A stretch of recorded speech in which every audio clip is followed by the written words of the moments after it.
All right, so buckle up, everybody, because today we're taking a deep dive into, well, the belly of the beast, you could say, the Berlin subreddit. Okay. Yeah, we're ditching those glossy travel brochures and diving headfirst into the unfiltered, the raw, and let's be honest, sometimes hilariously brutal world of Berlin, according to the people who actually live it. Yeah, it's like we're tuning into the city's uncensored inner monologue, a total treasure trove of everyday experiences, little frustrations, and those moments that just make you shake your head and say, only in Berlin. Oh, absolutely. Those head-shaking moments are definitely in abundance. And speaking of this one post, I got to tell you, it's a passionate plea, like a desperate cry for the return of plastic seats on the S-Bahn. This user, they're claiming the current fabric is, well, let's just say a hygiene nightmare. They even went as far as comparing it to, get this, toilet seat covers. You can practically hear the shudder in their words. I know. You can practically smell it, can't you? But, beyond the, let's say, colorful language, it does raise a valid point, doesn't it? It speaks to that challenge of urban design, finding materials that can actually handle the wear and tear of, well, a bazillion people going about their daily commute.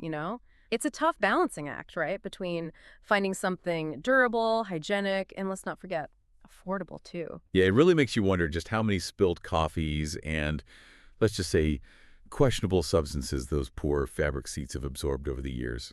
And speaking of things that'll make you scratch your head, this next one, another user's facing what I can only describe as a uniquely Berlin problem: fireworks. In October. That's right, someone in their neighborhood decided to get a head start on New Year's Eve, much to the dismay of their poor dog, I might add. Oh no, the poor thing. Seriously, though, who sets off fireworks in October? It's enough to make anyone want to invest in some noise-canceling headphones. It is a bit early, isn't it? It's interesting, though, because it actually touches on a bigger conversation that's been brewing in Germany. Fireworks, especially on Sylvester, they're practically sacred, a tradition that runs deep. But at the same time, there's this growing awareness of, the impact on noise pollution, animal welfare, those kinds of things. So you have this clash between tradition and, I guess you could say, a changing awareness of our impact on the world around us. Yeah, it's like that age-old dilemma. Your right to party versus everyone else's right to some peace and quiet, especially when unexpected explosions are involved. But hey, let's not dwell on the doom and gloom, because Berlin isn't all S-Bahn horror stories and rogue pyrotechnics. This next post, it takes us in a completely different direction. A question that's probably crossed the mind of anyone who's ever stepped foot in Berlin. What should I see before I leave? Talk about a digital bucket list in action. I love those. It's like getting advice from, well, everyone all at once. And it really speaks to that transient energy you get in Berlin, people coming and going, all wanting to experience the best of what the city has to offer. Exactly. It's easy to forget that when you're, stuck on a delayed train or dodging stray firecrackers. But this post, it's like a breath of fresh air, reminding us that Berlin is bursting with things to see and do, from the classic tourist spots to those hidden gems you only hear about from the locals. Oh, for sure. And the responses, they don't disappoint either. You've got everything from the Brandenburg Gate to recommendations for some hole-in-the-wall currywurst place that's been there since forever. Don't forget the photogenic street art and those hidden courtyards you can get lost in for hours. But just as we're about to book a flight and pack our bags, this next post, it's a real head-scratcher. Picture this. You're casually strolling through BER Airport when all of a sudden you spot the military planes. And not just any military planes, mind you, we're talking U.S. Air Force jets. Not exactly your typical EasyJet arrival, is it? That's one way to put it. Not exactly what you expect to see when you're waiting for your luggage. Although, you gotta admit, it's kind of exciting in a way, right? Like something out of a movie. Oh, absolutely. And you can practically feel the intrigue oozing from the comments section, like a mini mystery unfolding in real time. Totally. You've got people freaking out, convinced it's some top secret mission. And then you've got the, shall we say, armchair strategists dissecting flight patterns and speculating about potential geopolitical implications. It's amazing how quickly a single observation can turn into a full-blown internet investigation. Right. It's like the internet's version of a detective agency, except everyone's got a theory and nobody's quite sure what's going on. And speaking of unexpected sights on the streets of Berlin, this next post, it's a question that's near and dear to the heart of anyone who's dared to navigate this city on two wheels. Are Fahrradstraßen, those bike-only streets, are they actually effective? Ah, the age-old question, or at least the age-old question since Berlin decided to get serious about cycling infrastructure. It's a topic that always sparks debate, doesn't it? Oh, for sure. And this post dives headfirst into the thick of it. highlighting the ongoing struggle to create a transportation ecosystem where, well, cyclists, pedestrians, and yes, even those pesky car drivers can coexist in some semblance of harmony. Easier said than done, right? Because even with the best intentions, with dedicated bike lanes, car restrictions, all of that, the reality on the ground can be a different story altogether. Oh, tell me about it. It's like the Wild West out there sometimes. This user, they paint a pretty vivid picture of cars blatantly ignoring the rules, parking wherever they please, basically turning the Fahrradstraße into an obstacle course for cyclists. Sounds about right. You know, those bollards they put up to separate the lanes, they might as well be invisible sometimes. And don't even get me started on the whole right hook situation. That's a whole other level of anxiety-inducing right there. Right, because nothing says, enjoy your bike ride, like having to swerve out of the way of a car that's about to turn right directly into you. But, even with the chaos, the near misses, and the occasional rogue parker, there's still something about biking in Berlin that's just, well, exhilarating. Oh, for sure. It's like you're part of this urban ecosystem, navigating the city on your own terms, feeling the pulse of the streets. Exactly. It's freedom, it's adventure, and it's definitely not for the faint of heart.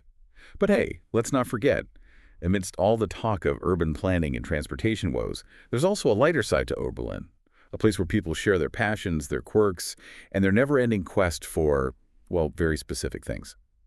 Take this next post, for example. It's a real head-scratcher, but in the best way possible. Imagine this. You're on a mission to find a goalkeeper shop. Yes, you heard that right. A shop dedicated entirely to the noble art of goalkeeping. This user, they're searching high and low for a specific type of glove, and let me tell you, the struggle is real. Oh, wow, that's niche, even for Berlin. You know, it's funny, though, because it reminds you that even in this age of online shopping and instant gratification, there's still a place for those specialized stores, those hidden gems that cater to a very specific passion. Absolutely. It's about the experience, the hunt for the perfect item, the joy of discovering something you never knew you needed until you stumbled upon it. It's like finding a portal to a secret world, a world where goalkeeper gloves are revered as sacred artifacts. Exactly. And speaking of hidden treasures, this next post, it's a visual masterpiece that needs no explanation, just pure, unadulterated Berlin beauty. The title, simply Cody at Night. No lengthy captions, no rants, no raves, just a single image that captures the essence of the city after dark. It's like a visual palate cleanser, isn't it? A reminder that sometimes words just get in the way, and the most powerful stories are the ones told through a single stunning image. Totally agree. It's like a moment of quiet contemplation amidst all the hustle and bustle of Berlin. So there you have it, our whirlwind tour through the digital streets of Berlin, where we've gone from the depths of S-Bahn despair to the heights of aerial intrigue, from the chaos of urban cycling to the quiet beauty of a city at night. It's amazing what you can find when you dive into the heart of an online community, isn't it? It's a reminder that even in a city as sprawling and diverse as Berlin, there's always something new to discover, something to spark our curiosity, and something to make us appreciate the unique tapestry of life that unfolds every single day. Couldn't have said it better myself. So until next time, keep exploring, keep questioning, and keep those Berlin gems coming. It's like a virtual postcard from those who've been there, done that, seen it all, and want to pass on their wisdom, or at least their favorite currywurst spot, to the next batch of bright-eyed explorers. It's true. It's easy to forget that side of Berlin when you're dealing with delayed trains and unexpected fireworks in the middle of October. But this post, it reminds you that Berlin is this amazing mix of experiences, big and small, just waiting to be discovered. And the response is, oh man, they do not disappoint. You've got everything from the Brandenburg Gate, which, let's be honest, you can't go to Berlin without seeing it, to these hidden gem cafes tucked away in these charming little courtyards that you'd probably never find on your own. Oh, absolutely. It's those hidden gems that really make a city, don't they? The kind of places you stumble upon by accident and then tell all your friends about. Exactly. It's like you've uncovered a secret. But just as we're about to, fire up those travel apps and book a flight, we stumble across this post that throws us for a bit of a loop. Imagine this. You're at BER airport, just, going about your business, waiting for your luggage, when out of nowhere, you see them military planes. Military planes, huh? That's not something you see every day at the airport. Right, and not just any military planes. We're talking U.S. Air Force jets, no less. Not exactly your average Ryanair arrival. That's one way to put it. Definitely not your average layover entertainment. Although, gotta admit, it would be kind of cool to see, wouldn't it? Oh, for sure. And the comments, you can practically feel the intrigue, like everyone's suddenly turned into an aviation expert. Ah, totally. You've got people freaking out, convinced it's some kind of top secret mission. Then you've got the armchair analysts dissecting flight patterns, speculating about like geopolitical implications, the whole nine It's like a yards. real-life mystery unfolding right there in the comments Yeah, section. it's like the internet's version of a detective agency, except Right. everyone's got a different theory. And speaking of unexpected sights on the streets of Berlin, this next post, it's a topic that's near and dear to the heart of anyone who's ever hopped on a bike in this city. Our Fahrradstraßen, those bike-only streets, are they actually effective? Ah, the age-old question, or at least the age-old question since Berlin decided to get serious about, making the city more bike-friendly. It's a topic that tends to get people fired up, that's for sure. Oh, absolutely. And this post dives right into the heart of the debate, highlighting the ongoing struggle to create a transportation system where bikes, pedestrians, and yes, even those cars can all coexist somewhat peacefully. Easier said than done, right? Because even with dedicated bike lanes and all the rules and regulations, the reality on the ground can be, well, a little different. Tell me about it. It's like navigating an obstacle course sometimes. This user, they described cars just blatantly ignoring the rules, parking wherever they please, basically turning the Fahrradstraße into, well, a free-for-all. Yeah, it's like those bollards they put up to separate the lanes. They might as well be invisible sometimes. And don't even get me started on the whole right hook thing. That's a whole other level of stress right there. Yeah. Oh, yeah, because nothing says, enjoy your leisurely bike ride, like having to swerve out of the way of a car that's about to turn right directly into you. Mhm. But you know what? Even with the chaos, the near misses, the occasional road parker, there's still something about biking in Berlin that's just, well, exhilarating. There is, isn't there? It's like you're part of this urban ecosystem, weaving through the city, feeling the pulse of the streets. Exactly. It's freedom, it's adventure, and it's definitely not for the faint of heart. Hmm.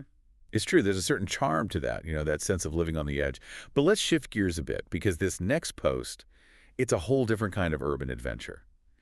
Imagine, if you will, searching high and low for that one elusive store, a store so specialized, so niche, that it caters to, well, goalkeepers. A goalkeeper shop, huh? Now that's something you don't see every day. Right? This user, they're on a mission, a quest to find the perfect pair of high-quality goalkeeper gloves. And it sounds like they're striking out everywhere. It's funny because in this age of online shopping and next day delivery, you kind of forget those specialized stores even exist. Exactly, but that's what makes it so charming, right? It's about the thrill of the hunt, the joy of discovering that hidden gem, that one-of-a-kind shop that you wouldn't even know existed if it weren't for the wisdom of the Berlin crowd. It's like finding a portal to a secret society, a world where goalkeeper gloves are treated with the reverence of, like, ancient artifacts. Absolutely. And speaking of hidden gems, this next post, it's not a rant, it's not a question, it's not even a debate. It's just pure, unadulterated Berlin beauty captured in a single image. Oh, I love this. Sometimes a picture really is worth 1,000 words. Exactly. The title, simple but effective. Kati at night. No lengthy explanations needed. Just a stunning photograph that captures the energy, the grit, the beauty of this city after the sun goes down. It's like a visual palate cleanser, a moment of peace amidst the chaos. Couldn't have said it better myself, and, it kind of makes you realize that sometimes the most powerful stories are the ones told without words. Absolutely. It's about capturing those fleeting moments, those little slices of life that make a city like Berlin so special. Well said. And on that note, I think it's time for us to wrap up this whirlwind tour through the wild world of Berlin. I feel like we've barely scratched the surface. There's always something new to discover in that rabbit hole of a subreddit. That's the beauty of it, isn't it? It's a never-ending source of entertainment, information, and those head-scratching moments that make you wonder, did that really just happen? Only in Berlin, my friend. Only in Berlin. Until next time, keep exploring, keep those Berlin gems coming, and remember, if you ever find yourself needing a good currywurst recommendation or a lead on a goalkeeper glove shop, the internet's got your back. And if you happen to stumble upon a hidden courtyard with amazing street art and a killer view of the city at night, well, keep that one to yourself. Fair enough. Some secrets are best kept hidden. Exactly. Happy exploring, everyone.